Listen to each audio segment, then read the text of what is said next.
Bonjour à tous pour cette première séance de notre séminaire qui va donc être consacrée à la démocratie cosmopolitique. Notre première invitée est Madame Catherine Colliot-Tellen, qui est actuellement professeure à l'Université de Rennes, qui est spécialiste de philosophie politique et d'épistémologie des sciences sociales. On lui doit notamment tout un ensemble de travaux sur Max Weber. Elle a même proposé récemment une nouvelle traduction du savant et du politique. Elle a publié avec Jean-Marie Vincent un livre sur Max Weber ou la démocratie inachevée. Elle a également publié au PUF un autre travail, Max Weber et l'histoire, et puis un travail plus large sur le désenchantement de l'État de Hegel à Max Weber en Allemagne. Et à ce titre, d'ailleurs, elle a été une des personnes qui ont animé les échanges intellectuels entre la France et l'Allemagne ces dernières années, puisqu'elle a été de 1999 à 2004 la directrice du centre Marc Bloch à Berlin. Et si elle est invitée aujourd'hui, c'est bien sûr à cause de tous ces travaux intéressants qu'elle a publiés sur de philosophie politique comparée, pourrait-on dire, franco-allemande, mais c'est aussi et plus particulièrement à cause de son tout dernier ouvrage qui a pour titre « La démocratie sans démos », qui a été publié dans la collection Pratique théorique au PUF, collection d'ailleurs dirigée par Étienne Balibar, qui sera notre invité dans 15 jours. Et je ne dis rien sur le livre, puisque Catherine Colliot-Tellen va présenter ces grands thèmes, mais si j'ai souhaité l'inviter, c'est que je trouve vraiment que parmi les ouvrages récents de philosophie politique consacrés à la démocratie, son travail est un de ceux qui m'est apparu parmi les plus stimulants et les plus susceptibles d'aider à engager une discussion intéressante. Voilà, je n'en dis pas plus, je vous laisse tout de suite la parole en vous remerciant encore d'avoir accepté d'être notre invité. Bon, je remercie Pierre Rosanvallon de m'avoir invité dans ces lieux prestigieux. Je suis désolée de m'agiter un peu, je cherche, tout le monde a ses habitudes et ses manies. Généralement, j'ai un stylo à la main qui ne me sert pas à grand-chose, je ne le trouve pas, mais on va faire sans. Si vous avez... Je remercie. Je remercie. Bon.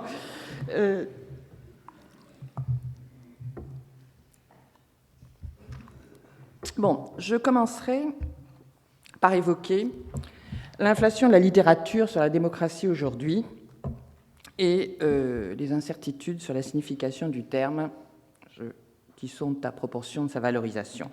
Je signale tout de suite que c'est un peu par hasard que je suis arrivée à écrire un livre consacré à la démocratie. Les travaux sur ce thème sont effectivement, ces temps-ci, très nombreux, à la mesure des interrogations que suscitent les transformations en cours dans nos sociétés. L'importance notamment qui prennent les impératifs économiques, lesquels semblent rétrécir les marges de manœuvre des politiques publiques et rendre par là même illusoire le pouvoir du peuple, y compris pour ceux qui admettent que ce pouvoir ne peut s'exercer que par le détour de la représentation. Les doutes et les interrogations concernant la démocratie, vous le savez, ne datent pas d'hier. Je ne vais pas ici convoquer les textes classiques de notre tradition philosophique, depuis ses origines grecques jusqu'aux grandes œuvres de la philosophie politique des 19e et des 18e et 20e siècles, des textes dans lesquels la démocratie a été plus souvent critiquée que considérée comme le régime politique idéal.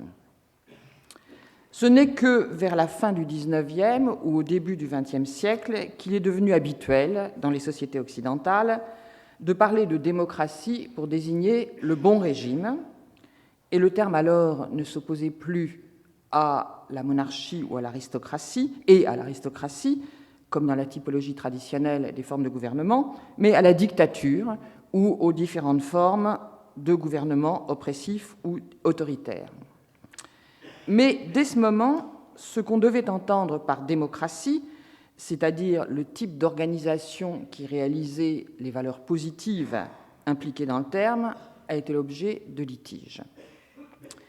Les idéologues et les théoriciens du fascisme, et même parfois à l'occasion du nazisme, ont pu se réclamer de la démocratie, ce qui ne les empêchait pas d'être des adversaires acharnés de la démocratie libérale. Il en a été de même des fondateurs des régimes socialistes, tandis qu'un Hans Kelsen, en 1928, défendait au contraire, sous le nom de démocratie, défendait la démocratie libérale. Quelques années après la fin de la Seconde Guerre mondiale, un auteur anglais, j'ai gardé ses initiales, je ne sais plus quels sont ses prénoms, Palmer, R.R. Palmer, pouvait écrire à nouveau. Je dis à nouveau car je crois qu'on pourrait trouver des constatations comparables dès le début du XXe siècle, donc pouvait écrire à nouveau, dans les années 50, que le terme démocratie était devenu, je cite, un symbole général de valeurs politiques personnelles largement partagées. Les décennies qui ont suivi ont été dominées cependant par l'opposition entre deux variantes de la démocratie, la démocratie libérale et la démocratie populaire, qu'on a qualifiée de totalitaire, qui se disait elle-même populaire.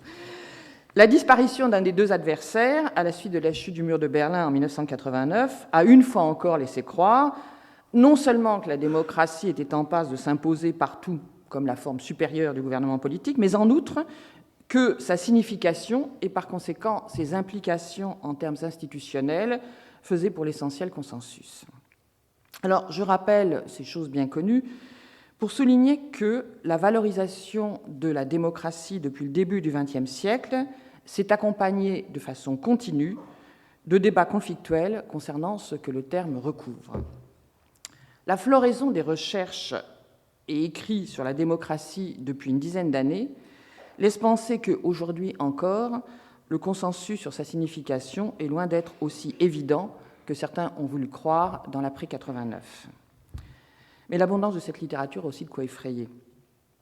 Quiconque veut embrasser la totalité des interprétations qui sont proposées aujourd'hui de ce que démocratie veut dire se trouve confronté à une cacophonie qui prête facilement au découragement. Je veux dire, depuis les caractérisations des juristes ou des politistes en termes de constitution et de forme de gouvernement, jusqu'aux conceptions dites radicales, qui s'inspirent par exemple de la tradition conseilliste, je pense à Antonio Negri, ou plus difficilement classables, ces conceptions qui jouent la politique contre le politique, je pense à Jacques Rancière.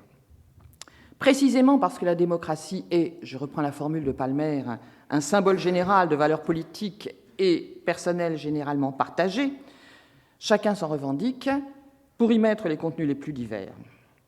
Donc l'équivocité du terme est à proportion de l'universalité de sa valorisation. À première vue, le seul moyen de mettre un terme à cette cacophonie consiste à fixer dogmatiquement une définition de la démocratie et à juger ensuite, à l'aune de cette définition, la compatibilité ou l'incompatibilité des autres propositions. J'ai longuement fréquenté l'œuvre de Max Weber, ceci a été dit, et pour cette raison, du fait de cette fréquentation, je suis peu encline à ce genre de démarche essentialiste, fixer l'essence de la démocratie. Je ne pense pas, en d'autres termes, qu'une police sémantique puisse résoudre les problèmes conceptuels et les divergences politiques dont l'équivocité actuelle du terme démocratie est le symptôme.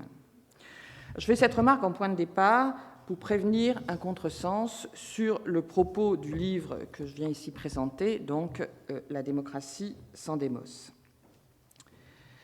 Plus exactement, il convient en introduction de prévenir deux contresens. Le premier est facile à écarter. Il tient au titre de l'ouvrage qui peut laisser attendre une déploration de l'absence ou de l'inexistence d'un démos. En fait, cet ouvrage a été traduit, paru simultanément en allemand, et les éditeurs allemands n'ont pas voulu reprendre le terme démos qui, m'ont-ils dit, dans une vitrine évoque les manifestations, puisque démos, démonstration, est le terme qui signifie manifestation, ohne démos. Donc ils ont, après mûre réflexion, Staat, État, ou bien Volk, ils ont traduit par démocratie ohne Volk, donc sans peuple. Or, il y existe un autre ouvrage sous ce titre, je laisse les éditeurs se débrouiller avec les problèmes de droit sur les titres, il existe un autre ouvrage avec ce titre en Allemagne, qui est précisément un ouvrage qui déplore l'absence d'un démos, et précisément l'absence d'un démos européen. Dès l'introduction du livre, j'indique que ce titre, au contraire, est une invitation à penser la démocratie en faisant l'économie du concept de démos, c'est-à-dire du concept de peuple souverain. En d'autres termes, et là je résume brièvement la thèse sur laquelle je vais revenir, en d'autres termes, je soutiens que la généralisation du terme démocratie pour désigner les régimes issus des révolutions de la fin du XVIIIe siècle n'est pas directement liée au principe de la souveraineté du peuple, mais bien plutôt à la revendication d'égalité des droits, laquelle a été le moteur des transformations qu'ont connues les dix régimes au cours des XIXe et XXe siècles, que par conséquent, cette revendication d'égalité des droits a été le vecteur de la démocratisation des démocraties. Alors, cette thèse apparaît à un certain nombre de mes lecteurs comme paradoxale, voire comme provocatrice, et bon, je vais m'en justifier. Bon, ceci pour le premier contresens, donc facile à écarter. Mais il y a un autre contresens possible concernant mon intention et qui a été commis par certains de mes lecteurs et qui me laisse supposer là que je n'ai pas été assez clair. Mon but n'est pas de trancher de façon dogmatique ou normative sur le sens du terme démocratie. Mon but n'est pas d'imposer une univocité forcée là où règne l'équivocité. Il est incontestable que ce terme recouvre aujourd'hui des significations diverses, non congruentes et parfois contradictoires. Cette équivocité est le produit de notre histoire politique depuis 2 siècles au moins, produit des couches sédimentées des discours juridiques, politiques, philosophiques, dans lesquels cette histoire a été interprétée en ces différents moments. Or, une telle histoire ne se laisse pas rayer d'un trait de plume, ce qui veut dire qu'il nous faut vivre avec cette équivocité. Donc, pas plus que je ne prétends fixer le sens du terme démocratie, je ne veux non plus déplier les différentes couches de signification que véhicule le terme aujourd'hui. Je suis parvenu à une réflexion sur la démocratie par une voie de traverse, comme je l'ai dit au début, par hasard. En travaillant, sinon j'aurais eu peur, si vous voulez, de cette énorme littérature sur la démocratie, par hasard, en travaillant à partir de textes de Max Weber sur la notion de droit subjectif et sur celle qui lui est liée de sujet de droit. Et il m'est apparu que ces notions, bien qu'elles soient très contestées par un certain nombre de théoriciens du droit, permettent d'identifier, donc je souligne, la part proprement moderne dans les connotations multiples qu'évoque aujourd'hui le terme démocratie. Et cette part moderne, c'est précisément la figure du sujet de droits qui ne sont pas le corrélat d'une appartenance à un collectif déterminé, mais de droits que l'individu revendique au nom de l'égalité des êtres humains en général, et cela indépendamment de toute appartenance spécifique.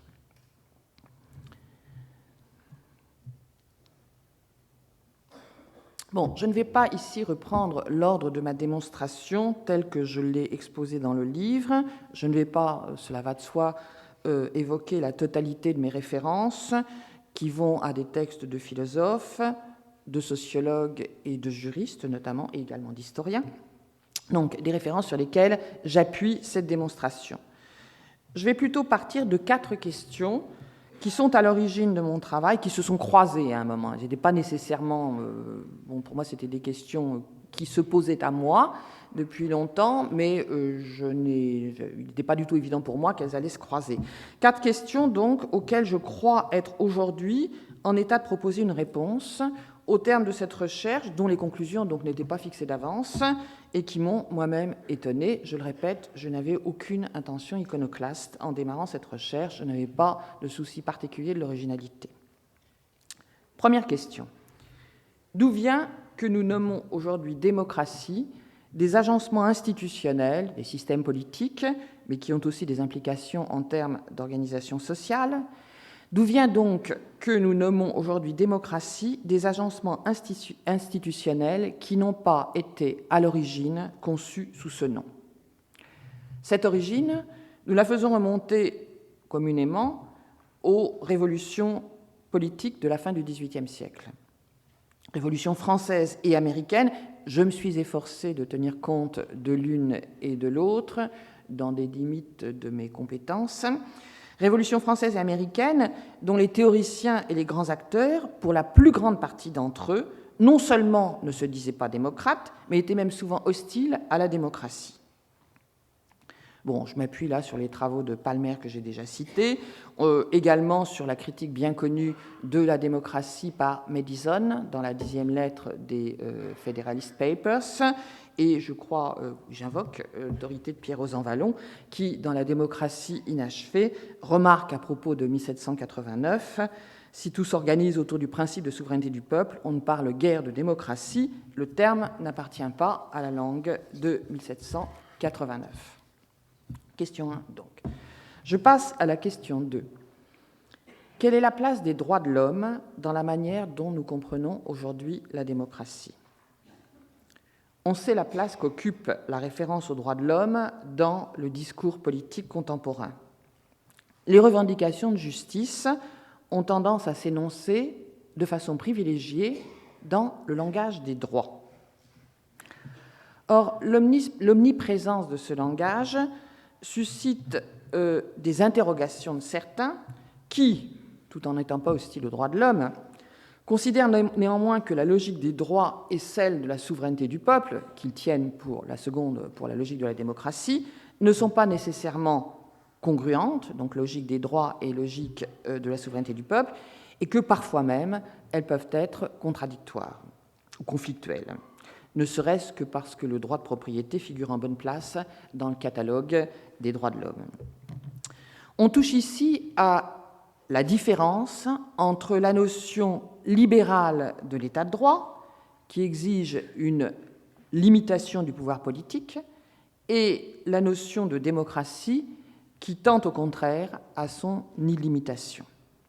Alors, cette opposition entre l'état de droit et la notion d'état de droit et la notion de démocratie a été particulièrement soulignée par le juriste allemand Carl Schmitt.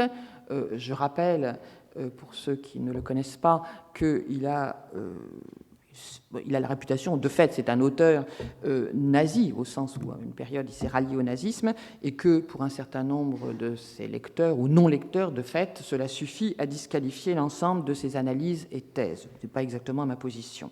Donc, l'opposition entre état de droit et démocratie a été particulièrement soulignée par Carl Schmitt, mais c'est aussi cette opposition qui inspire la critique libérale de la dynamique totalitaire de la démocratie radicale, une critique libérale qui a souvent été faite à l'endroit de Rousseau. Cette question, donc, celle du rapport entre le discours libéral des droits de l'homme d'un côté, les exigences propres de la démocratie de l'autre, relève de l'histoire des idées, certes, mais elle est posée à nouveau frais par les théoriciens d'une démocratie cosmopolitique. Troisième question.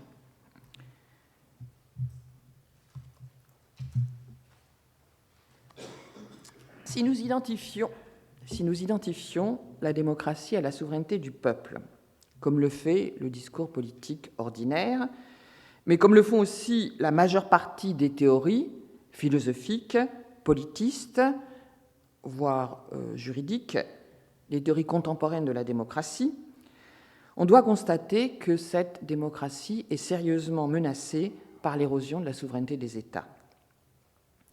Je laisse de côté, quitte à y revenir plus tard, la question de la démocratie directe et des critiques que l'on peut faire de son point de vue de la démocratie représentative. Quelle que soit la part faite à des éléments de démocratie directe, tels que les référendums, ou à des formes de démocratie participative, le noyau des institutions démocratiques modernes repose sur la représentation.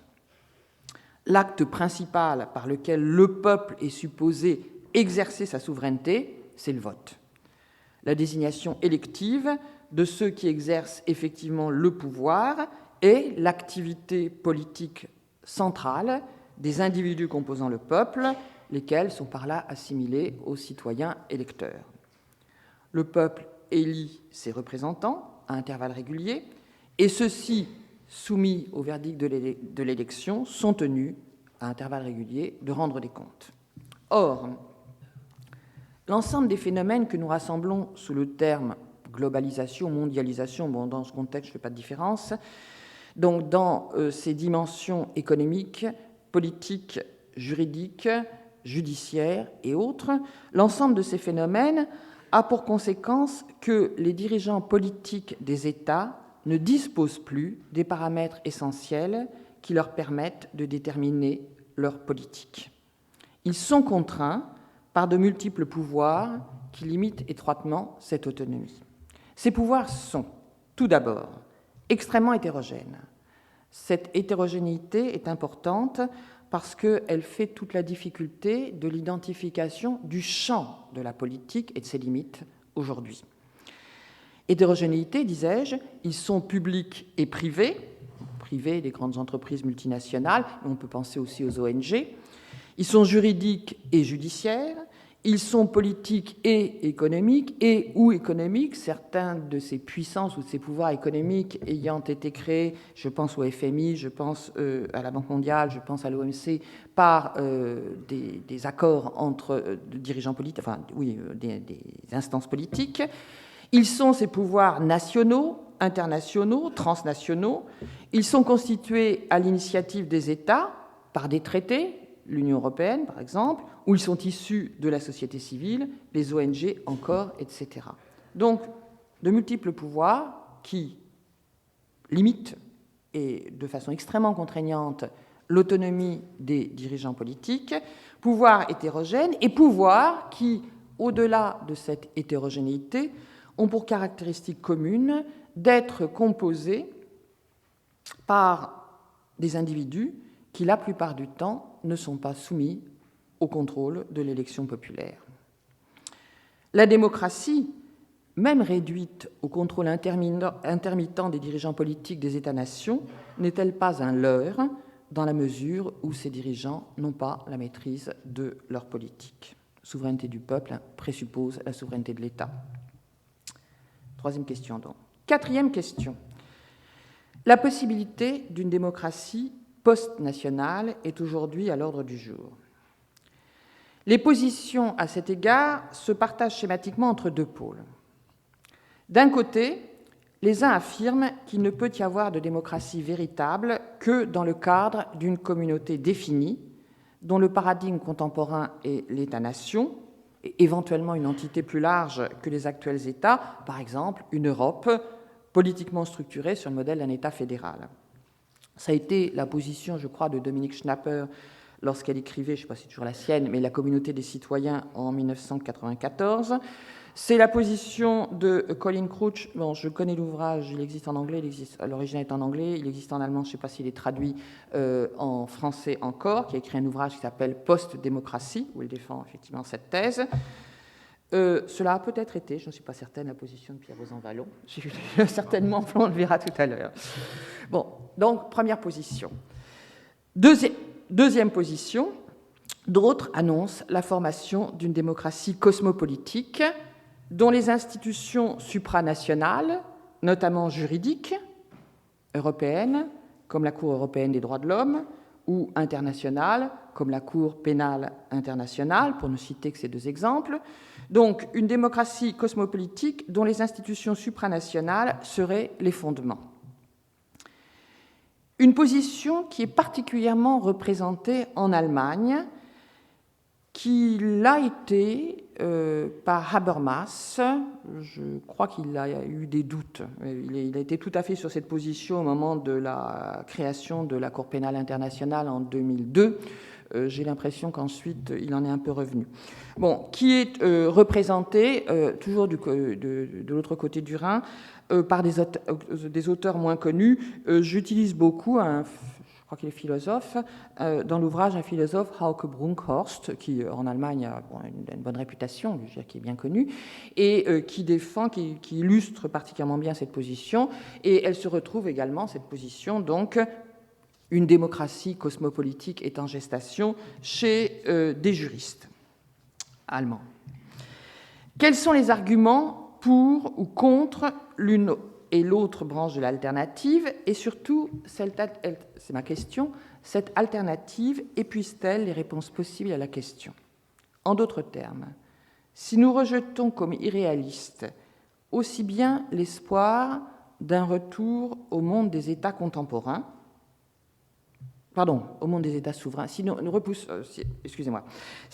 rejetons comme irréaliste aussi bien l'espoir d'un retour au monde des États souverains, au sens plein du terme souverain, que celui d'une démocratie portée par des institutions supranationales, faut-il croire que les jours de la démocratie sont comptés, même si le terme continue et continuera à être utilisé en vertu de sa connotation positive pour donner une apparence de légitimité à des pouvoirs qui n'ont plus rien de démocratique en quelque sens que ce soit.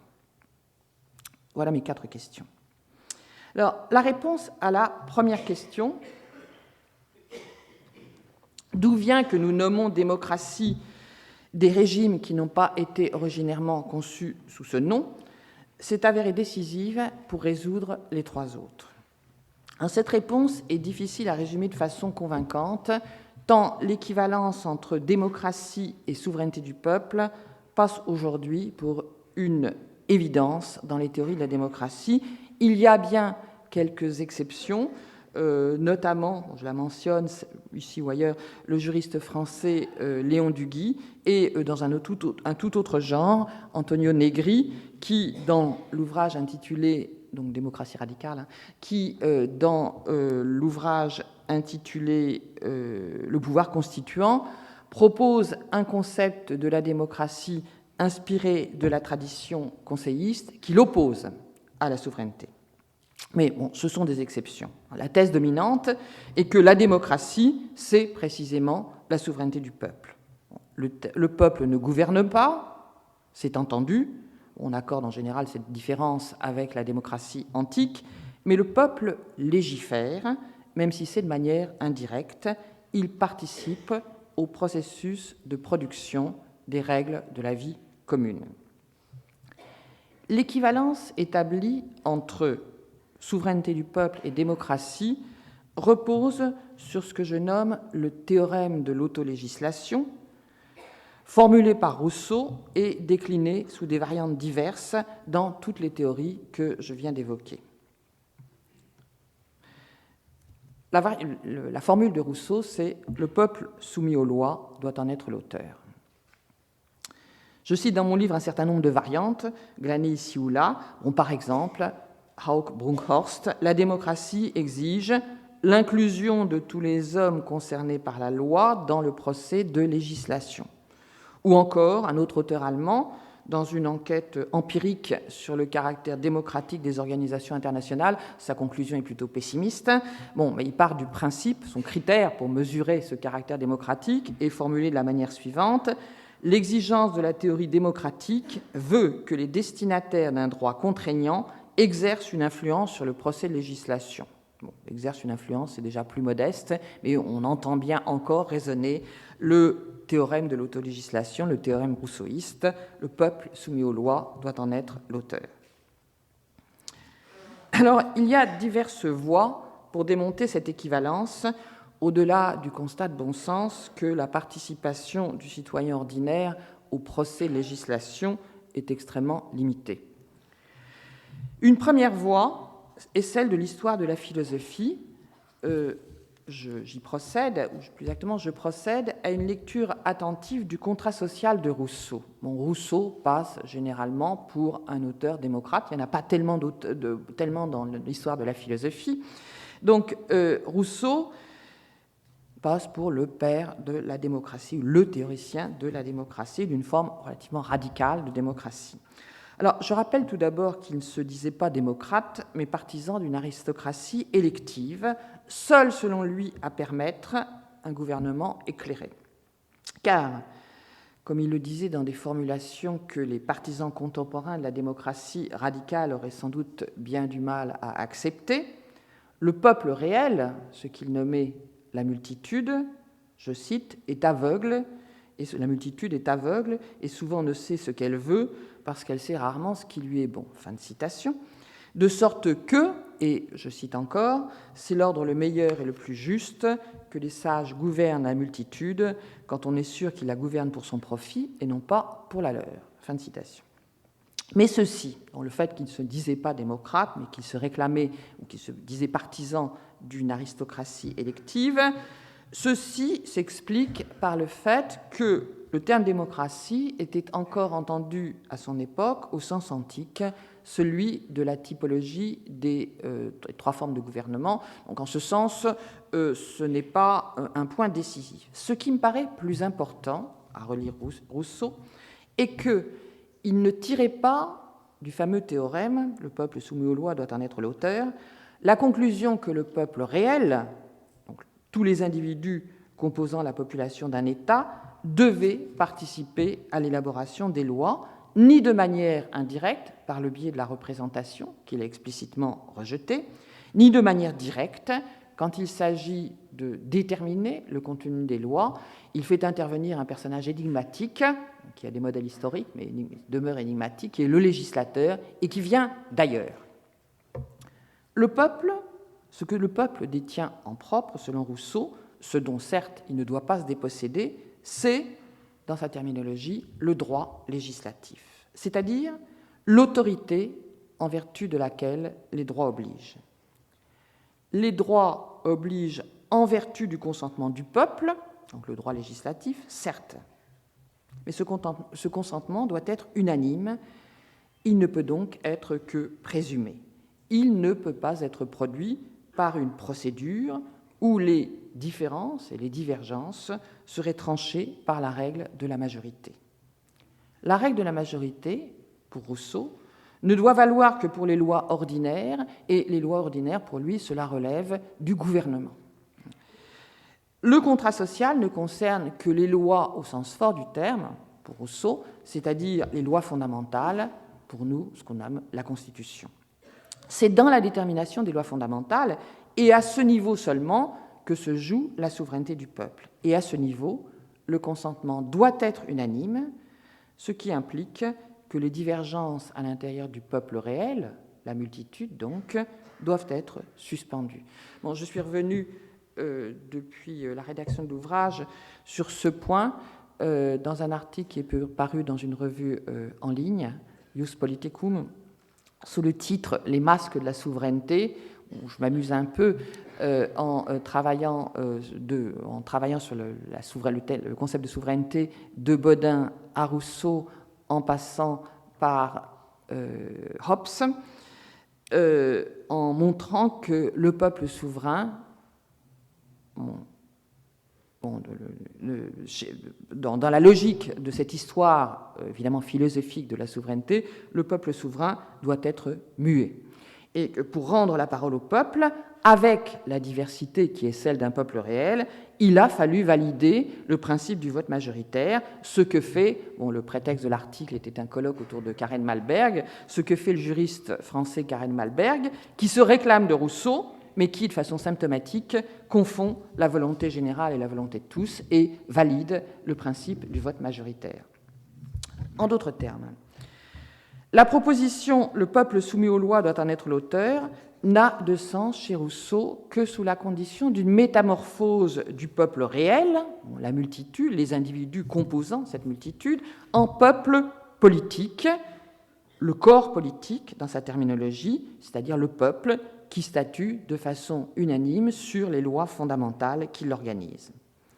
Cette métamorphose exige que le peuple réel soit d'une certaine manière déréalisé, ce que signifie la distinction entre volonté générale et la volonté de tous. La volonté générale n'est pas la volonté de tous, et ce qui exige surtout, c'est explicite chez Rousseau, l'interdiction des brigues et des associations partielles. Mais cette métamorphose nécessaire n'empêche pas que la différence entre le peuple réel, la multitude qui ne sait pas ce qu'elle veut, et le peuple politique, l'instance de légitimation du pouvoir, n'est jamais abolie. De même que le sujet et le citoyen ne peuvent jamais se fondre entièrement l'un dans l'autre. L'individu, écrit Rousseau, est d'un côté citoyen, et de l'autre, il est sujet, et sujet signifie là assujetti. Bon, assujetti à la loi, certes, mais d'une certaine manière, et quelle que soit sa participation en tant qu'il participe du corps politique, quelle que soit sa participation à la production de cette loi, il demeure qu'en tant qu'individu réel, elle est pour lui un commandement étranger. Le contrat social de Rousseau, donc. L'interprétation philosophique la plus radicale de la souveraineté du peuple n'abolit pas la structure dissymétrique inhérente au pouvoir. Je dis ça contre tous les lecteurs qui ont surtout valorisé chez Rousseau quelques éléments de démocratie directe. Malheureusement. Structure dissymétrique inhérente au pouvoir, structure dissymétrique qui donne au pouvoir le caractère d'une domination, et pour que le terme ne prête pas parce que le terme prête à des interprétations diverses, je précise que j'entends domination au sens sociologique, c'est-à-dire que je renvoie à la définition de Max Weber. La domination, c'est la chance de trouver des personnes déterminées, prêtes à obéir à un commandement d'un contenu déterminé. Fin de citation.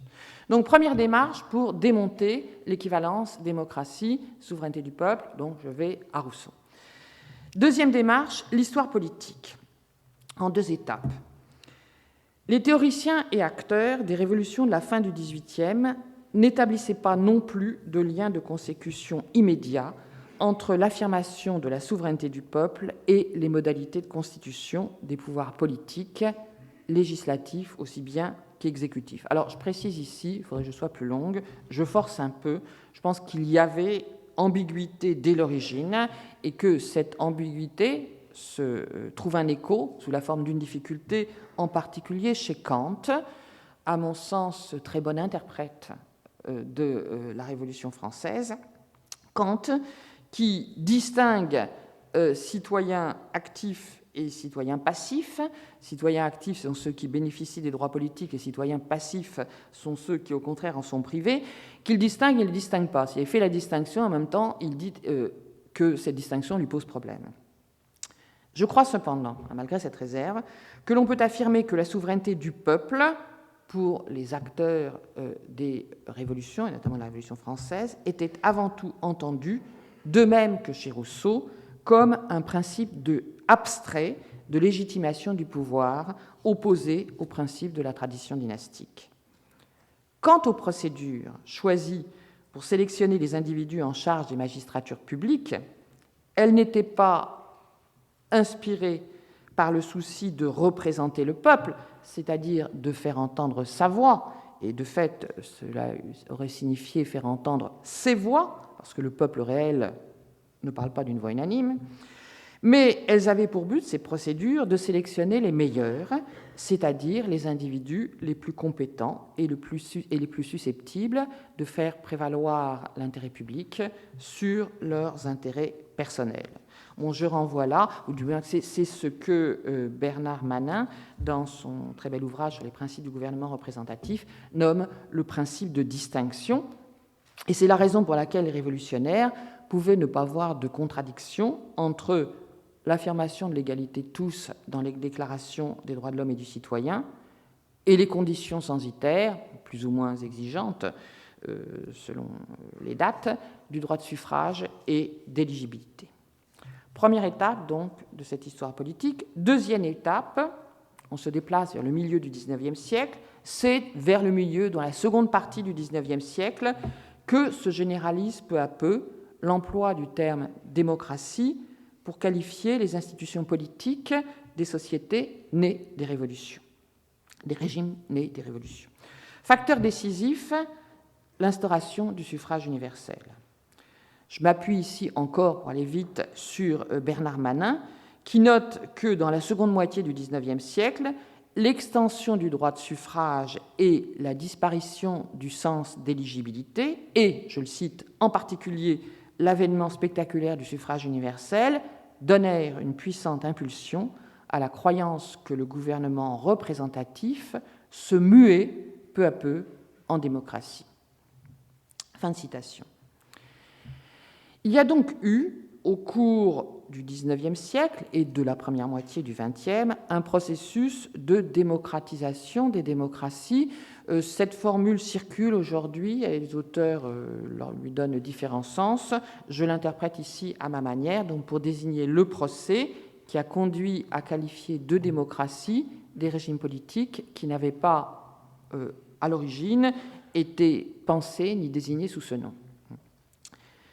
Il y a donc eu un processus de démocratisation des démocraties.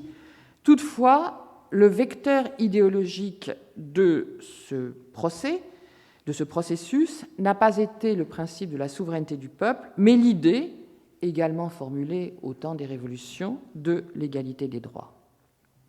La démocratisation des démocraties a consisté en un processus d'extension de bénéficiaires de droits déjà existants, c'est le cas des droits politiques, et de conquête de droits nouveaux, cas exemplaire les droits sociaux, des droits qui, dans les deux cas, étaient revendiqués au nom de l'égalité.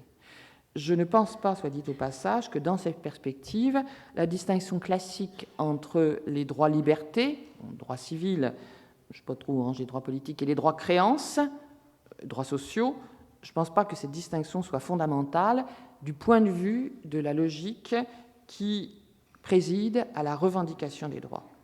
Mais par ailleurs, l'instauration des droits sociaux, je vais y revenir, a joué un rôle important dans l'interprétation ou dans la réinterprétation du fondement des droits. C'est ici que je fais intervenir la notion de droit subjectif. J'ai indiqué quel a été le point de départ de ma recherche, qui était un peu exégétique au départ. J'ai dit aussi que cette notion a été très discutée, voire contestée par les théoriciens du droit notamment.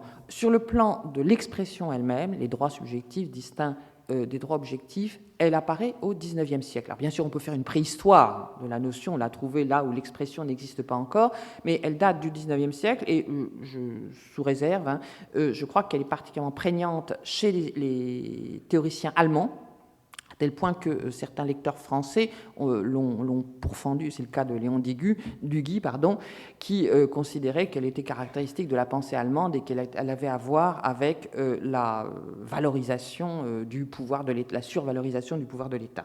Bon, donc une notion qui surgit, qui apparaît véritablement nommément, je veux dire, au XIXe siècle. Donc, les critiques de cette notion récente ont été virulentes. Je cite dans l'ouvrage, je l'ai fait dans un article antérieur de façon plus précise, je mentionne celle du juriste autrichien Hans Kelsen, je mentionne celle de Léon Duguy, je mentionne celle plus récente et particulièrement virulente de l'historien du droit français Michel Villet. Cette notion a été discutée, bien évidemment, en relation avec celle parente de droit naturel et de droit de l'homme. Je ne vais pas reprendre ici mes analyses sur ces critiques, mais je vais aller au point essentiel pour mon argument relatif à la démocratie. La plupart de ces critiques, qui avaient été pour partie anticipées dans la critique que Burke a faite de la Révolution française, la plupart de ces critiques consiste à nier qu'un individu puisse posséder des droits par nature. Et la critique de ce point de vue est facile, mais elle me paraît passer à côté de la signification historique de l'énoncé performatif qui constitue l'article 1er de la Déclaration des droits de l'homme et du citoyen de 1789, à savoir « Les hommes naissent et demeurent libres et égaux en droit. Les distinctions sociales ne peuvent être fondées que sur l'utilité commune. » Cette affirmation sur laquelle les hommes sont égaux en droit, ce que je nomme parfois la naturalisation du fondement des droits, j'entends par là, ça prête à contresens, j'entends par là que les hommes se voient, c'est la thèse selon laquelle les hommes se voient reconnaître des droits au titre de leur nature humaine. Cette affirmation doit être comprise à partir de l'histoire qui en a permis la formulation. Et cette histoire se confond avec celle de la formation de l'État moderne. L'État moderne, en effet, est le produit d'une monopolisation par une unique instance de pouvoir centrale, donc, de la garantie du droit, et la condition, c'est-à-dire le corrélat de cette monopolisation, a été l'abolition des droits statutaires qui étaient la règle dans la société médiévale et jusque dans l'Ancien Régime.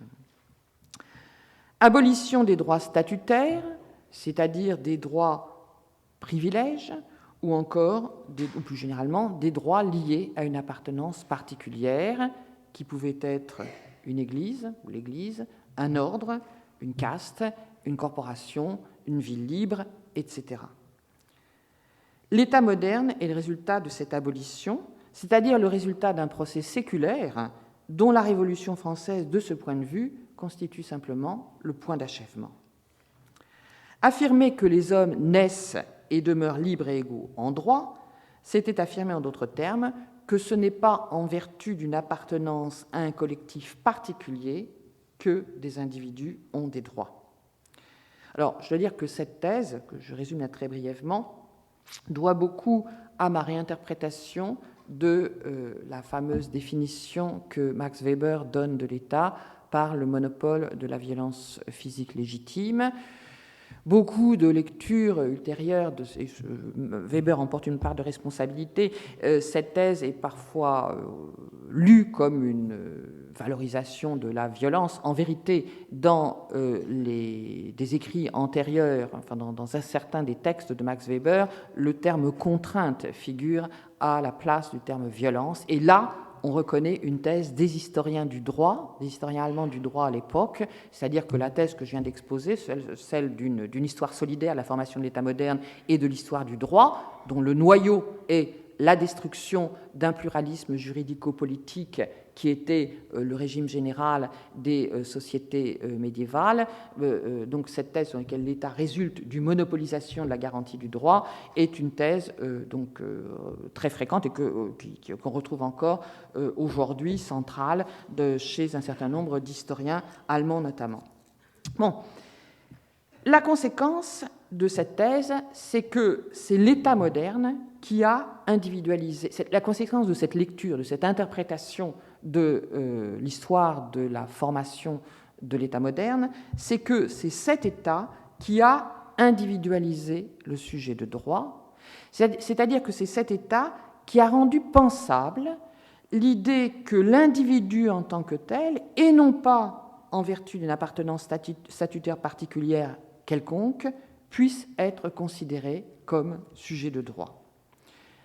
La naturalisation du fondement des droits, donc le fait de considérer que les individus ont des droits par nature, ne signifie pas autre chose que cette individualisation. Alors, j'en ai terminé là avec ma première question. Comment en sommes-nous arrivés à nommer démocratie des régimes qui n'ont pas au début été nommés, pensés et désignés sous ce terme? Et j'espère que la raison pour laquelle je fais intervenir dans cette réflexion les notions de droit subjectif et de sujet de droit est suffisamment claire. Bon, l'émergence de ces notions, donc dans la seconde partie du XIXe siècle, est étroitement solidaire de l'idée des droits de l'homme, c'est-à-dire d'une égalité de droits qui ne se réclame d'aucune appartenance particulière, et c'est cette idée qui a servi de vecteur à la démocratie, à la démocratisation des démocraties. Je passe à la réponse. Je vous ai dit, en fait, ce détour historique a été décisif pour la réponse à mes autres questions. Réponse à ma question 2, libéralisme versus démocratie. La logique des droits n'est pas identique à celle de la souveraineté du peuple, ce qui ne veut pas dire qu'elle soit contradictoire avec celle-ci. Mais comme je viens de le dire, c'est la logique des droits égaux qui a été le moteur de la démocratisation des démocraties. La forme dans laquelle se sont moulées les revendications du peuple réel, au XIXe et XXe siècle, plus précisément de ceux qui se considéraient comme désavantagés dans la distribution des biens, qu'il s'agisse de la richesse matérielle, de l'accès à l'éducation, à la culture, des positions de pouvoir, etc., les biens en général. Donc ceux qui se considéraient comme désavantagés dans la distribution des biens, je dirais dans la terminologie de Jacques Rancière, les sans-parts, ou encore dans celle de Max Weber, les dominés, ou, c'est une expression de Max Weber, les négativement privilégiés. Bon, cette forme dans laquelle se sont moulées ces revendications a été fournie par les déclarations des droits de l'homme. L'idée fondamentale de ces déclarations, celle de l'égalité des droits, est à cet égard plus importante que la liste des droits énumérés dans les premières de ces déclarations ou dans celles qui les ont suivies. Et au passage, je souscris, contre Marx en particulier, à la lecture de cette déclaration de la Déclaration des droits de l'homme et du citoyen, notamment celle de 89, selon laquelle les droits de l'homme ne sont pas distincts des droits du citoyen. Bon, Marx a fait une lecture un peu inspirée en partie par Hegel, considérait que les droits du citoyen, les droits de l'homme étaient distincts des droits du citoyen. Bon, beaucoup d'autres lectures ont été faites selon laquelle les droits du citoyen sont des droits de l'homme et que les deux ne sont pas distingués. Je souscris à cette lecture. La Déclaration universelle des droits de l'homme de 1948, dont la logique est par ailleurs assez différente de celle des déclarations révolutionnaires, inclut les droits politiques et sociaux dans les droits de l'homme par l'intermédiaire du droit à la nationalité. Donc l'idée finalement assez commune, assez répandue, selon laquelle les droits de l'homme seraient la même chose que des droits fondamentaux, c'est-à-dire des droits minimaux qui devraient être garantis à tout être humain où qu'il se trouve, garanti par à quel instant cela reste à déterminer, cette idée est erronée. La Déclaration universelle des droits de l'homme est universelle, non pas parce qu'elle déclare des droits qui seraient universels et qui s'opposeraient aux droits du citoyen, mais elle est universelle en vertu de l'instance qui l'a formulée et qui l'a promulguée. Alors, je reprends maintenant deux thèses qui sont apparues dans ma réponse à la question historique, la réponse historique à ma première question, et c'est en les croisant que je peux répondre à mes questions 3 et 4.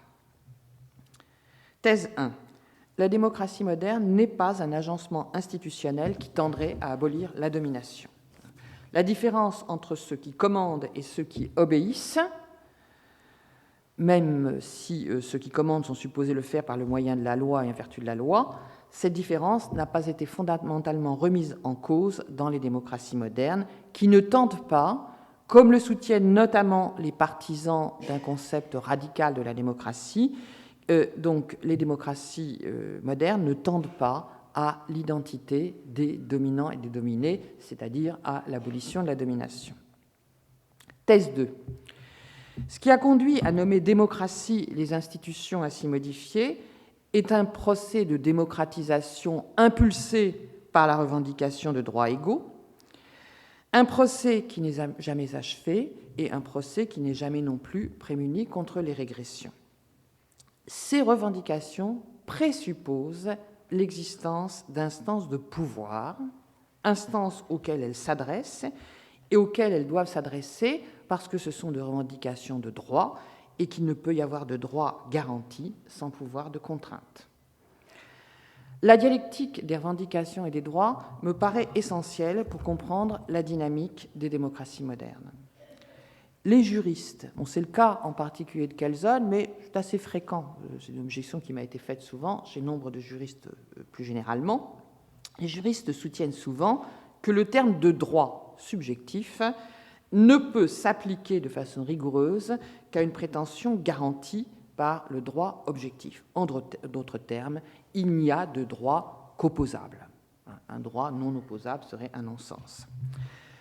S'en tenir là, c'est considérer que les droits ne peuvent être qu'octroyés. C'est la position de Kelsen, en fait. C'est oublier que les droits ont été souvent la consécration de revendications et que les revendications, de leur côté, sont souvent, ce ne sont pas encore des droits garantis, certes, pas toujours, mais ce sont des demandes de droits, c'est-à-dire des demandes de garantie, des demandes d'institutionnalisation. Et c'est en ce sens que je parle d'adresse. Les revendications présupposent un interlocuteur auquel il s'adresse, un pouvoir, et un pouvoir qui a les moyens de contraindre et par conséquent de garantir. Donc ces revendications s'adressent à cet interlocuteur ou à ces interlocuteurs qu'elles somment de répondre à la demande dont elles sont l'expression et d'y répondre donc en élargissant le champ d'application de droits existants ou en instituant des droits nouveaux. Cependant, et les difficultés où se trouve confrontée l'idée d'une démocratie cosmopolitique trouvent ici leur origine. Cependant, cet élargissement des bénéficiaires des droits et cette conquête de droits nouveaux ont eu lieu, dans un premier temps, exclusivement ou quasi exclusivement, dans le cadre de l'État national. Et c'est là la source d'un paradoxe. L'État moderne, parce qu'il est un pouvoir territorial, a aboli les droits particuliers des communautés de droit, c'est une expression de Weber, des communautés de droit plurielles de jadis, donc le pluralisme juridico-politique de jadis, et c'est ce qui a rendu pensable la représentation de l'individu sujet de droit au titre de son individualité, et non pas au titre d'une appartenance particulière. Mais, pour la même raison, parce que l'État moderne est un pouvoir territorial auquel il revient de garantir les droits dans les limites de ses frontières, auquel il revient seul de garantir les droits dans les limites de ses frontières, cet État a suscité l'émergence d'un nouveau statut, celui de citoyen national. La généralisation des droits politiques d'abord, l'instauration de droits sociaux ensuite, ont infléchi jusqu'à la renverser totalement la compréhension du fondement des droits. À l'époque des révolutions, et chez Kant, théoricien par excellence des droits subjectifs, ce fondement, c'était l'indépendance de l'individu à l'égard de tout collectif d'appartenance, l'égalité de tous les hommes sans exception. Par conséquent, dans mon livre, je parle de l'autonomie à propos. J'utilise le terme autonomie pour désigner cette indépendance à l'égard de tout pouvoir de toute contrainte extérieure. Le terme a été reproché par certains parce que concernant Kant, le terme autonomie signifie la soumission à la loi rationnelle. Donc je préfère parler d'indépendance et si autonomie m'échappe de temps en temps, vous rectifiez. Bon, j'utilise également un terme emprunté à Niklas Luhmann qui parle, se réfère notamment à Kant, d'autoréférence, peut-être plus prudent. Alors, j'ai beaucoup sollicité Kant au passage dans ce livre, et cela en a étonné certains, dans la mesure où, si Kant, je crois, personne ne le contestera, est le théoricien des droits subjectifs, il peut difficilement, en revanche, passer pour un théoricien de la démocratie, ne serait-ce que parce qu'il a condamné le droit de résistance. Ce qui a retenu en particulier mon attention dans sa doctrine du droit, donc son ouvrage politico-juridique, c'est l'idée qu'il y a un droit fondamental, qu'il dit inné, qui nomme aussi bien liberté qu'égalité, et qui est, c'est quand même ainsi qu'il le définit, l'indépendance de l'individu à l'égard de l'arbitre contraignant d'un autre. Or, ce droit inné, il le distingue de ce qu'il appelle les droits acquis, autrement dit, c'est encore une expression à lui, les droits des hommes. Il le distingue et il le place dans les prolégomènes à la doctrine du droit. Et les interprètes de Kant sont gênés par ce droit inné, ils voudraient en faire des droits de l'homme, etc. Et puis il dit, après tout, ce droit devrait pouvoir être garanti, donc il devrait être dans le corps de la doctrine du droit. En fait, je crois il me semble, que ce que veut dire Kant, c'est que cette indépendance de l'individu à l'égard de l'arbitre contraignant d'un autre, ce droit inné, ne peut pas être garanti. C'est-à-dire qu'il est à la fois le fondement de l'ensemble des droits subjectifs, donc la volonté d'être indépendant de l'arbitre contraignant d'un autre, c'est le fondement, les droits acquis se laissent déduire de ce droit inné, et en même temps, ce droit ne peut pas être garanti. Volonté d'indépendance, cela signifie pour lui refus des pouvoirs oppressifs, mais aussi refus des pouvoirs protecteurs. Et il y a chez lui une critique du pouvoir patriarcal qui a été lue par certains comme une critique par anticipation de l'État-providence. Donc, les droits doivent, pour finir sur Kant, enfin pour l'instant sur Kant, les droits doivent être garantis par une instance de contrainte, certes, mais quant à leur contenu, quant à ce qu'ils sont, ils ne peuvent être suspendus à un octroi, critique du pouvoir patriarcal. Cette interprétation kantienne me semble rendre justice à la signification des droits de l'homme et de l'affirmation de l'égalité à l'époque des révolutions. Mais la généralisation des droits politiques dans un premier temps, donc l'identification du citoyen à l'électeur, puis l'instauration des droits sociaux, a renversé cette compréhension du fondement des droits, en suscitant l'idée selon laquelle les seuls droits authentiques que possèdent les individus sont ceux qui leur sont accordés par l'État auquel ils appartiennent. Alors, j'ai illustré ce retournement d'un droit qui trouve sa racine, son origine dans une volonté de ne pas obéir, de ne pas se soumettre à un pouvoir étranger, un pouvoir vécu comme étranger, et ce renversement dans l'idée que les droits sont liés à une nouvelle appartenance, l'appartenance à un nouveau statut, celui, et donc qui sont octroyés en fait par l'État. J'ai illustré ce renversement en m'appuyant d'une part sur les travaux de T.H. Marshall et sur ceux de Niklas Luhmann, deux sociologues, de travaux concernant les droits subjectifs. Alors, l'intérêt des travaux de Marshall, dans des écrits de la fin des années 40, assez connus, bien que non traduits en français, ou curieusement non traduits en français, et l'intérêt des travaux de Marshall est d'avoir théorisé la citoyenneté comme statut. La citoyenneté est un statut, et à ce statut sont attachés 3 générations de droits, historiquement sont apparus à des moments différents, les droits civils, les droits politiques et les droits sociaux. Ce que montre Niklas Luhmann, donc plus critique, et ce que je trouve particulièrement intéressant, est que ce statut, citoyenneté-statut, résulte d'un retournement de l'interprétation des droits subjectifs. À l'origine, ceci était compris comme une source de droits distincte du droit positif. Ils sont devenus, parce que le terme continue à être utilisé, ils sont devenus, y compris dans les procédures juridiques, ils sont devenus un simple moyen technique des politiques publiques des gouvernements. En bref, l'État national a, terme que j'utilise et qui est très, très inélégant, je l'avoue, restatutorisé, ou en d'autres termes, communautarisé le fondement des droits. L'identification du peuple réel avec le peuple souverain et la double équation souveraineté du peuple égale autolégislation et égale démocratie est le résultat de ce retournement. Et elle a pour corollaire la production du nombre porté, en quelque sorte, le statut négatif de l'étranger.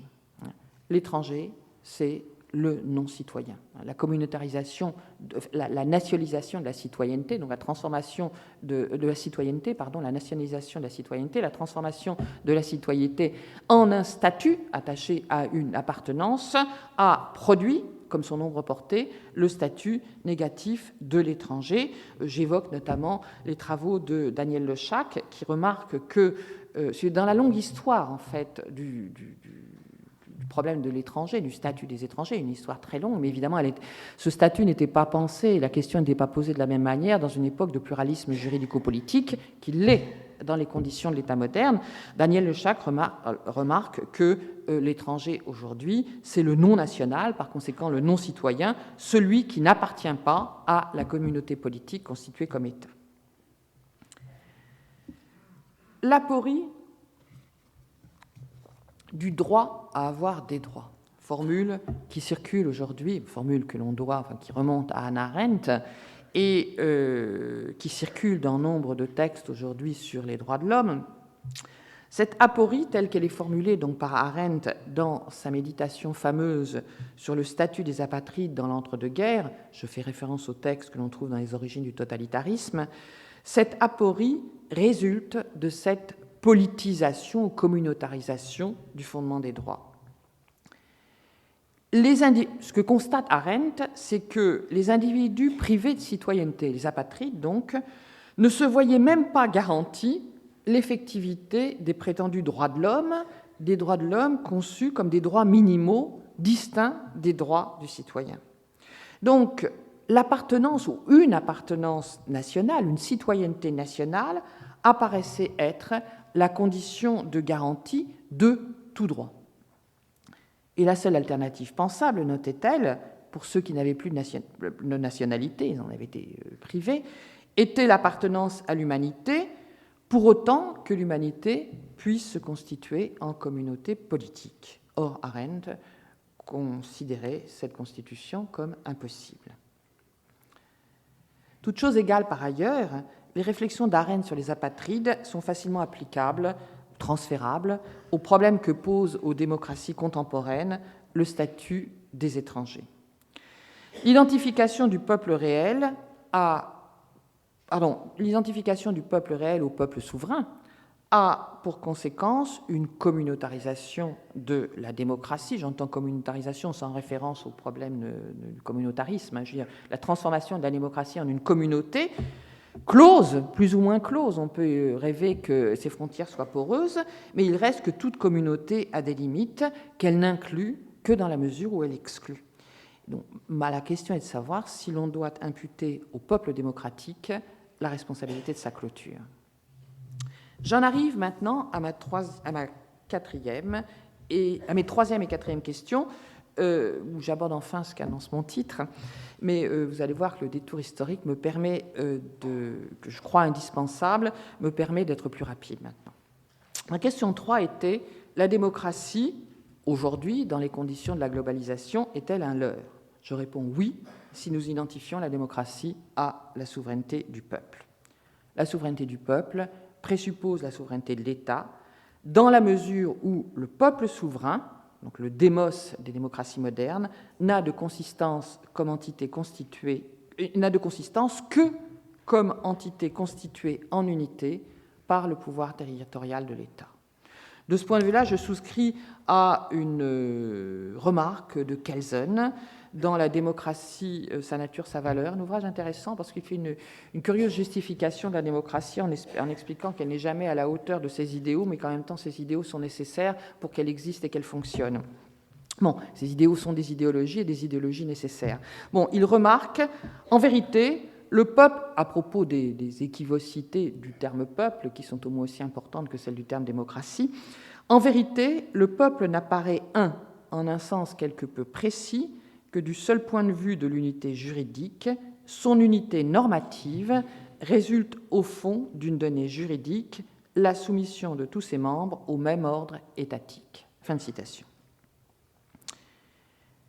Le mythe de l'autolégislation, je dis mythe car le peuple réel, la multitude, n'a évidemment jamais légiféré, le mythe de l'autolégislation s'effondre dès que les États-nations ont perdu le monopole de la production des normes et des règles. On peut dire qu'ils ne l'ont jamais eu totalement, mais ils ont approché, du moins un temps, cet idéal type. En d'autres termes, les conditions contemporaines de pluralisme juridique réduisent à néant le présupposé qui donnait un semblant de crédibilité au mythe de l'autolégislation.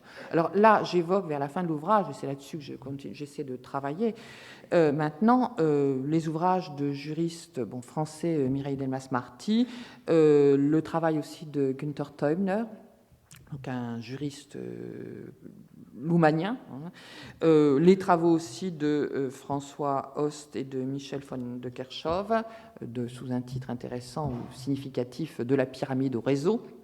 Bon, je pense qu'il faut creuser de ce côté-là, c'est-à-dire pour essayer de comprendre comment fonctionne le juridique à l'échelle mondiale aujourd'hui, et c'est plutôt compliqué. Bon, question 4. La démocratie a-t-elle encore un avenir ? Il me paraît illusoire de s'imaginer que l'on puisse reconstituer à un niveau plus large que celui des États-nations quelque chose d'analogue à ce qu'ils ont été, c'est-à-dire un pouvoir qui monopolise plus ou moins, plutôt plus que moins, la production et la garantie des normes. Illusoire donc de croire que l'on puisse rétablir, dans les conditions du pluralisme juridico-politique contemporain, la démocratie entendue comme souveraineté du peuple.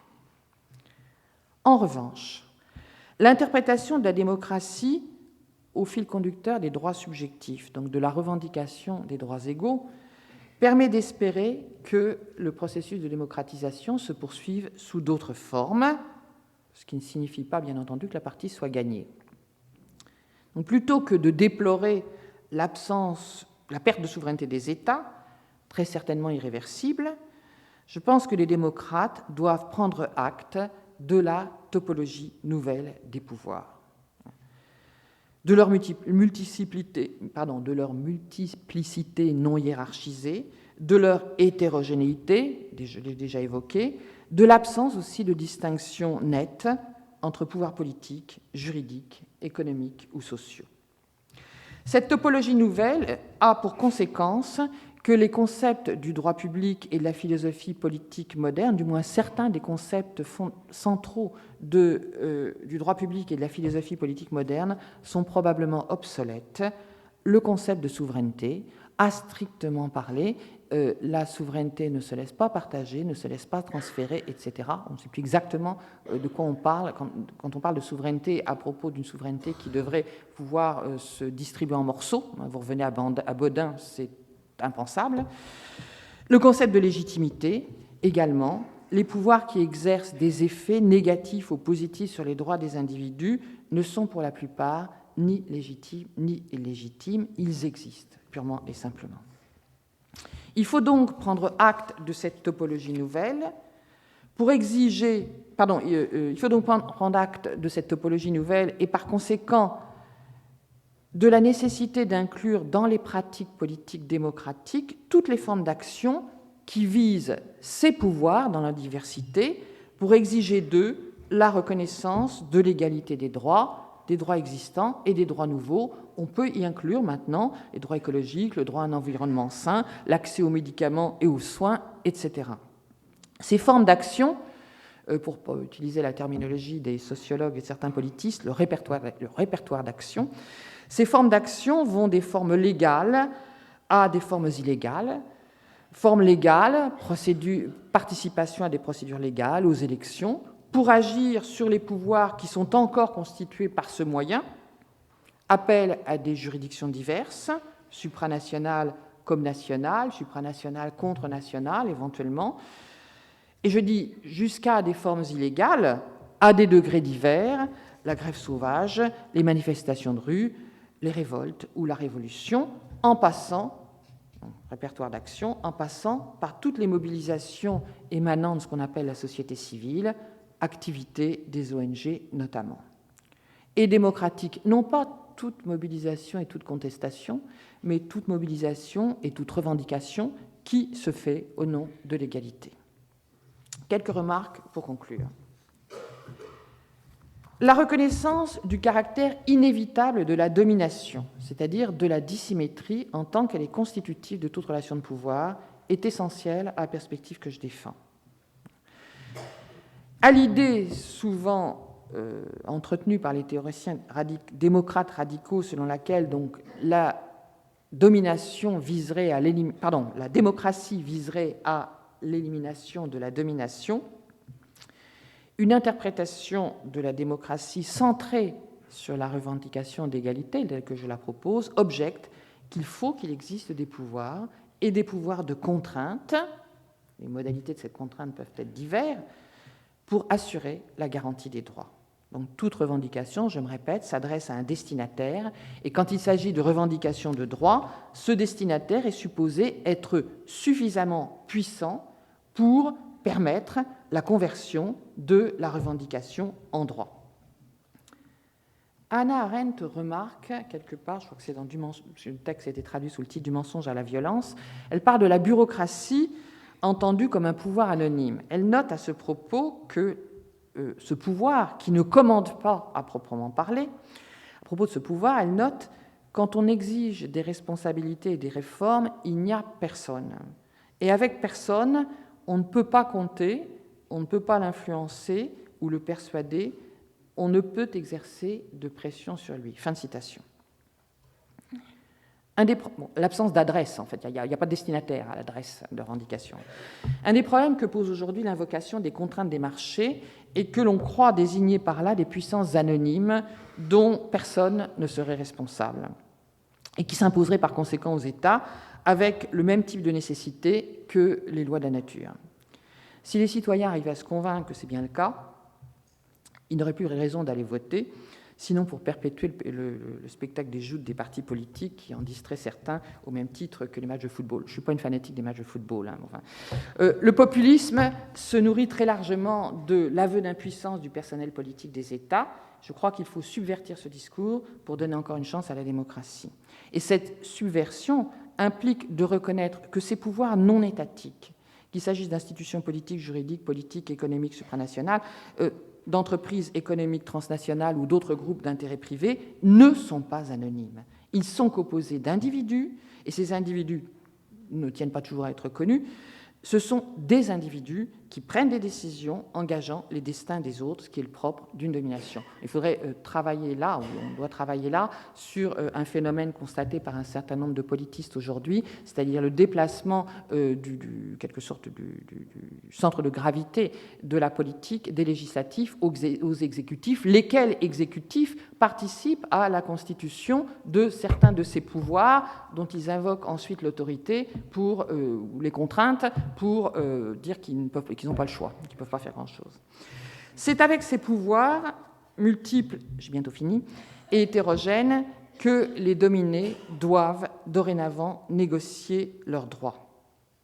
Les moyens divers dont ils disposent pour ce faire, et il y a place pour l'innovation, on pense à l'utilisation actuelle d'Internet, s'adaptent au type de pouvoir auquel ils s'adressent. Ils vont depuis la saisine d'un organe juridictionnel ou la mobilisation d'une ONG, jusqu'à la contestation révolutionnaire, laquelle est la limite extrême de l'adresse, c'est-à-dire celle où le message n'est plus « accordez-nous des droits », mais vous reconnaîtrez la formule « dégage », puisque tu ne peux pas nous les accorder, ou nous les garantir. S'agissant des pouvoirs économiques, la dénonciation publique ou le boycott sont d'autres moyens de pression. Donc, vous voyez, j'étends le champ de l'action politique, venant s'ajouter aux poursuites judiciaires pour les entreprises pharmaceutiques, par exemple. Dès lors que l'on ne réduit plus la démocratie à un système politique, ce qui ne veut pas dire que certains systèmes politiques ne sont pas plus favorables que d'autres à l'exigence démocratique, dès lors que l'on ne réduit plus la démocratie à un système politique, l'espace et les moyens de l'action démocratique s'élargissent considérablement, et il n'y a aucune raison de se sentir obligé par une définition étroite de la politique quand l'imbrication de la politique et de l'économique est devenue aujourd'hui une vérité d'évidence. Alors, dans l'introduction de mon livre, je résume 3 minutes encore. Je résume la thèse que je viens de résumer brièvement en disant que la pluralisation du kratos, du pouvoir, donc, rend le démos, peuple souverain, inassignable. Le démos, oui, entendu comme la communauté unifiée d'un peuple dont le pouvoir politique est supposé tirer sa légitimité. Mais qu'en est-il du peuple ?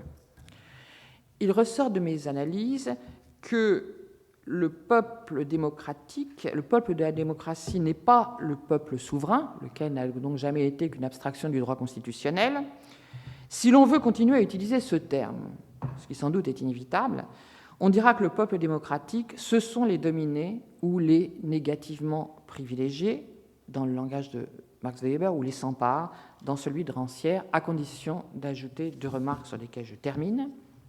La première, c'est que la domination est une relation qui se présente à tous les niveaux de la socialité concrète, c'est-à-dire que le groupe des dominants et des dominés ne peut pas être déterminé par un partage net entre des individus qui appartiendraient entièrement à un groupe et d'autres qui seraient assignés à l'autre. L'identification des dominants et des dominés est fonction de la nature des biens à propos de laquelle peut se faire valoir la revendication d'égalité, richesse, honneur, respect, droit politique, dignité, santé, etc., également des contextes, des conjonctures. La seconde remarque, c'est que les dominés, au sens que je viens de préciser, ne constituent le peuple de la démocratie que dans la mesure où ils se mobilisent d'une manière ou d'une autre pour exiger l'égalité. En d'autres termes, le peuple démocratique, ce ne sont pas les pauvres, un terme condescendant qui réduit le peuple à des privations et prête à des traitements paternalistes ou protecteurs, mais ce sont je trouve le terme de rancière commode, les sans-parts revendiquant de participer. Il me paraît extrêmement significatif et positif, par conséquent, que les revendications des exclus de toute nature s'expriment aujourd'hui de plus en plus dans le langage des droits.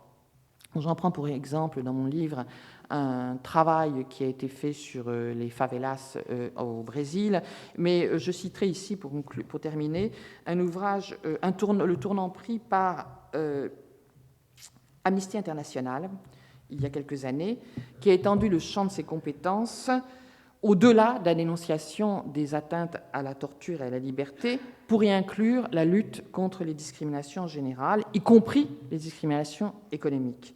Irène Khan, je cite cet ouvrage dont je regrette qu'il ne soit pas plus pris en considération, Irène Khan, secrétaire générale d'Amnesty International entre 2001 et 2009, a développé les raisons de cette inflexion d'Amnesty International dans un ouvrage dont le titre français est fort beau, « Pauvres en droit », publié en 2010. Elle y critique l'insuffisance d'un traitement top-down de la pauvreté et des discriminations en général, c'est-à-dire ce qu'elle nomme les stratégies descendantes des institutions internationales qui s'adressent au gouvernement pour les inviter à réformer leur système politique et judiciaire. Et elle préconise au contraire une démarche ascendante qui consiste à fournir aux populations démunies les moyens de défendre eux-mêmes leurs droits. Ce qui ressort de son analyse est qu'en définitive, la mobilisation des démunis est le facteur décisif pour la démocratisation des sociétés. En d'autres termes, le citoyen démocratique n'est pas le citoyen protégé, celui auquel des droits sont concédés. Les droits concédés peuvent toujours être repris, comme le montre par exemple l'érosion progressive dans les pays occidentaux supposés les plus démocratiques des protections de l'État-providence. Le citoyen démocratique donc n'est pas le citoyen protégé, c'est le citoyen actif, celui qui prend en charge la défense des droits acquis ou la conquête de droits nouveaux, au nom, bien sûr, de l'égalité. Et ceci est tout le sens de ma référence récurrente à Kant tout au long de mon livre, de ce que certains de mes lecteurs, qui ont du mal à faire le deuil du peuple souverain, considèrent, pour me le reprocher, comme mon individualisme. Je m'arrête ici.